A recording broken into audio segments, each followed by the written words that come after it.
Hola, buenas tardes. Soy el doctor José Francisco Ibáñez Rodríguez, angiólogo, cirujano vascular y endovascular. El día de hoy vamos a hablar acerca de una enfermedad catastrófica llamada disección aórtica torácica. Aquí lo más relevante es que precisamente esta es una entidad o una enfermedad bastante severa que desafortunadamente la cantidad de pacientes que logran llegar al hospital es un bajo porcentaje. El 80% no alcanza a llegar a un hospital. ¿En qué consiste esta enfermedad catastrófica? Bueno, esta enfermedad resulta de que las capas de las arterias en todo nuestro cuerpo está conformada por 3 niveles, ¿sí? Una capa superficial, una media y otra interna. La interna es la parte que le llamamos el endotelio, y resulta que en algunos pacientes que tienen ciertos factores de riesgo, como hipertensión, como algunas alteraciones llamamos de la colágena, como enfermedades llamadas Marfan o Ehlers-Danlos, ¿sí? O también puede ser por un accidente automovilístico, donde principalmente el proceso de desaceleración puede romper la capa media. Entonces, principalmente vemos en los pacientes hipertensos que realmente es una estructura tubular que se somete a altas presiones y como una situación lógica, pues termina rompiéndose. Al romperse, esta capa se va a dividir y va a dirigir el torrente sanguíneo por 2 canales. Uno lo que le llamamos luz falsa y la otra le vamos a llamar la luz verdadera.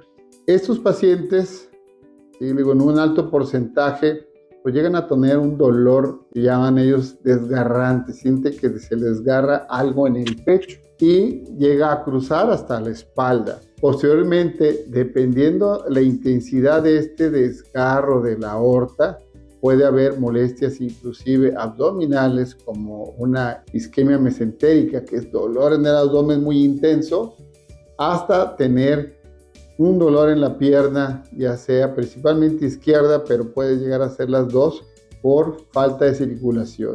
Esto quiere decir que la disección se extendió completamente, que está llegando a afectar desde los vasos intestinales, renales, hasta los vasos arteriales de las extremidades.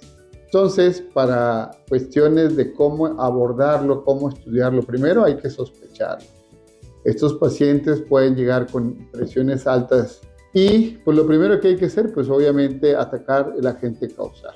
Haciéndose la sospecha, nosotros estamos obligados, ¿sí? En aquellos pacientes que logran llegar con vida, a hacer el diagnóstico inmediatamente. El estudio que podemos tener a la mano es una angiotomografía, que no solamente nos va a ayudar a definir si existe o no la disección aórtica, sino también nos va a ayudar para hacer una planeación del tratamiento.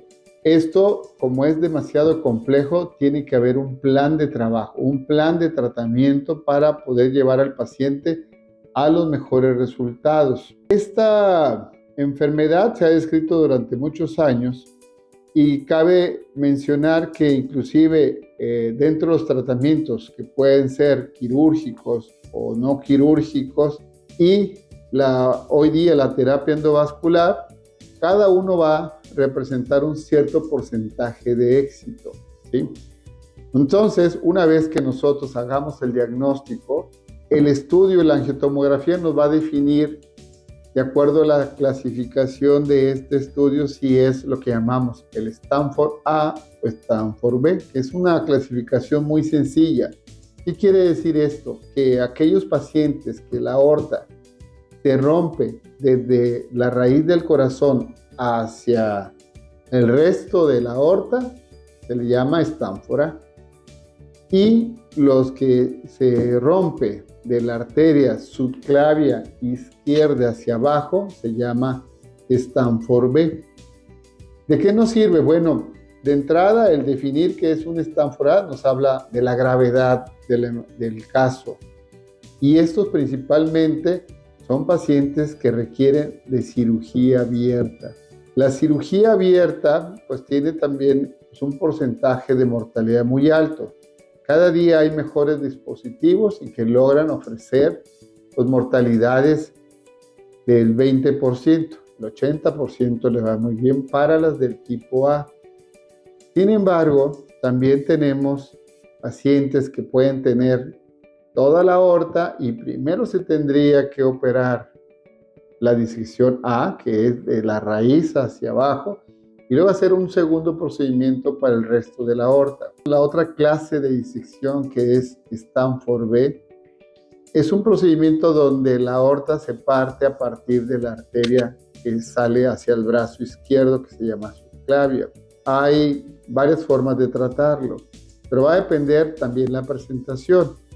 Tenemos casos agudos que este paciente podrá tener horas y lo primero que se procura es que este paciente le podamos controlar la presión, el dolor, lo que llamamos estabilizar, para que nos dé oportunidad de hacer una buena estrategia como tratamiento.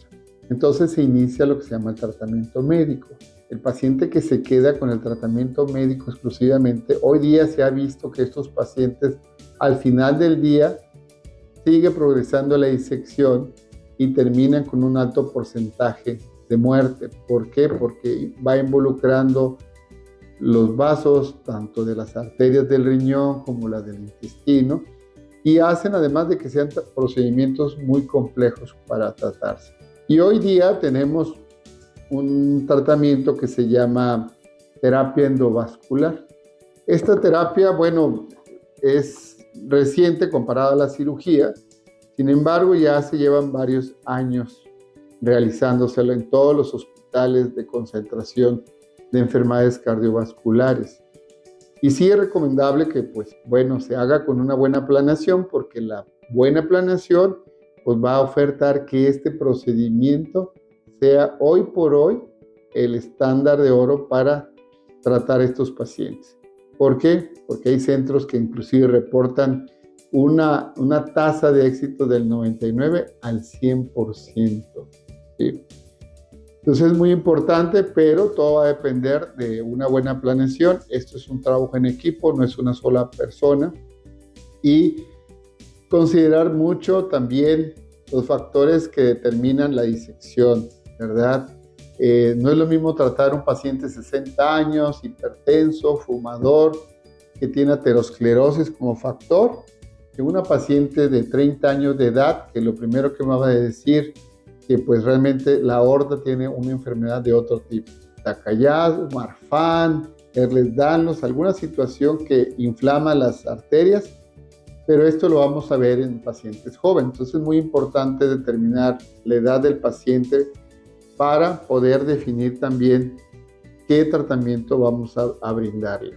Y sobre todo, pues en el paciente adulto, si es fumador, si es hipertenso, pues no solamente quedaría con el colocarle las modernas prótesis, sino que también controlarle la presión alta, el colesterol y eliminarle el tabaco. ¿De qué se trata la terapia endovascular? Bueno, como esto es, dijimos que es la ruptura de la pared interna de la aorta, la terapia endovascular, las prótesis hoy día modernas, pues lo que hacen es un tubo metálico de un compuesto, habitualmente las más flexibles se llama nitinol, que es una aleación metálica, recubierto con una tela que igual la que tenemos más experiencia es la que se llama PTFE, que es el teflón como tal, ¿verdad? O Gore-Tex. Entonces, esas prótesis pues, nos permiten identificar primero el orificio y lo que va a hacer es una exclusión. Va a ser un conducto interno por el cual la sangre se va a dirigir por ahí, sellando la ruptura y el orificio y dirigiendo toda la sangre ya por lo que es la luz verdadera. Y la intención al sellar el orificio primero pues es de que ya no haya más extensión, que no haya una ruptura de la aorta, que eso sería mortal, y que se direccione la circulación hacia la luz principal para que alimente el intestino delgado, el intestino grueso, el estómago, los riñones y los órganos de la pelvis. Esta terapia endovascular, porque tiene realmente una tasa muy alta de éxito, si está bien planeada, porque realmente su acceso es lo que llamamos percutáneo, que implica no abrir al paciente, que implica no hacerle una anestesia general, intubarlo, pasarle una terapia intensiva, lo que reducimos riesgos de manera muy importante de sangrado, tener afecciones pulmonares si se intuba, tener un infarto al miocardio, ¿verdad? Por el estrés de la cirugía. Y pues obviamente, pues al no tener alguna incisión, ¿verdad? Y ser a través de unos catéteres que se entran por la ingle con anestesia local con sedación, pues permite de manera pronta su integración a su vida normal. O sea, prácticamente el paciente tiene una recuperación muy rápida, muy diferente cuando teníamos que abrir a los pacientes, que la recuperación pues era tardía por el proceso cicatrizal, eran incisiones muy grandes que se podían abrir, podían herniar, se podían infectar. Entonces, pues había sus cosas, sin quitar el dedo renglón que la cirugía tiene su lugar, pero vamos a decirlo coloquialmente, es más pesada, ¿sí? A un procedimiento que realmente consiste en meter unos tubos de plástico por la ingle y por ahí ascender la prótesis hasta el sitio indicado. Nosotros recientemente tuvimos un paciente masculino de 78 años de edad, porque precisamente llegó con un dolor en el tórax desgarrante y pues en la cuestión de urgencias le hicieron la tomografía, en la cual nos mostró una disección que partía de la subclavia del lado izquierdo hasta lo que llamamos la bifurcación de la aorta. Esto, lo primero, pues nos llevó precisamente a hacer una planeación porque no se controlaba su presión y pues la posibilidad de ruptura y llevarlo a la muerte pues era muy alta. En este caso, una vez analizado el caso, ¿sí?, hecho la planeación, logramos ponerle una prótesis de nitinol con PTFE, la cual se colocó sin ninguna complicación y el paciente posteriormente logramos que esa disección se detuviera, que la falsa luz ya estuviera completamente ocluida, que toda la circulación, el flujo se dirigiera hacia la luz verdadera, y eso lo pusimos un poquito arriba de donde empiezan los vasos intestinales. ¿Por qué? Porque tratar los vasos intestinales con disecciones ya requiere de otro tipo de dispositivo hoy día, que también es factible, pero primero se hace en una etapa. ¿Cuál es la primera etapa? Detener la disección, identificar el orificio, cubrirlo y esperar a que se remodele la aorta, ¿sí?, para después hacer un segundo tiempo.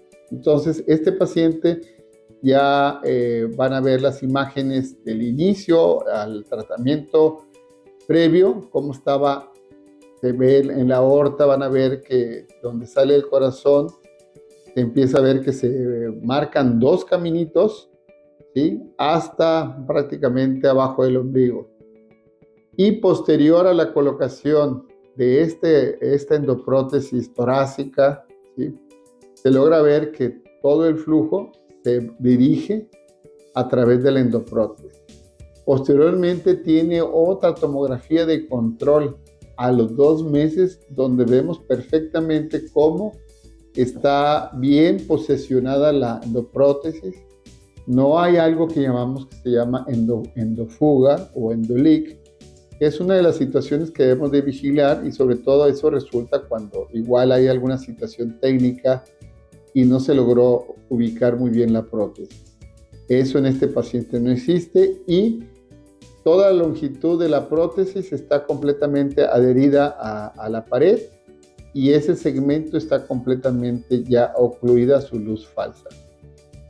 Falta el segmento abdominal, que ese aún todavía no se trata, pero el paciente ha estado completamente asintomático, está completamente controlado y pues bueno, se sigue haciendo la vigilancia en estos casos para, en cuanto sea necesario, poder hacer la etapa 2, ¿verdad? Entonces hay que tener muy en cuenta que la disección aórtica es una urgencia vascular, ¿sí? Por ende es recomendable que la trate el cirujano vascular en el caso de las disecciones tipo B, y en el caso de las disecciones tipo A las debe manejar el cardiocirujano, ¿verdad? Para cambiar la aorta desde su nacimiento. Nunca hay que hacer un lado cualquier síntoma de estos, de dolor torácico desgarrante intenso. Siempre hay que pensar, recordar que en la medida que nosotros lleguemos a una atención médica temprana, las posibilidades con este tipo de técnicas, de este tipo de dispositivos modernos, la probabilidad de salir con vida es muy alto, ¿sí? Entonces no hay que hacerle a un lado, no hay que subestimar. Y en cualquier situación de este tipo ya mencionadas, acudir inmediatamente a un hospital para descartarlo. Pues realmente eso sería todo. Este tipo de procedimientos los hacemos aquí en el Hospital Doctors Galerías del Grupo AUNA, y pues fue un caso reciente de este tipo de patologías que pudimos resolverlo de esta manera. Muchas gracias.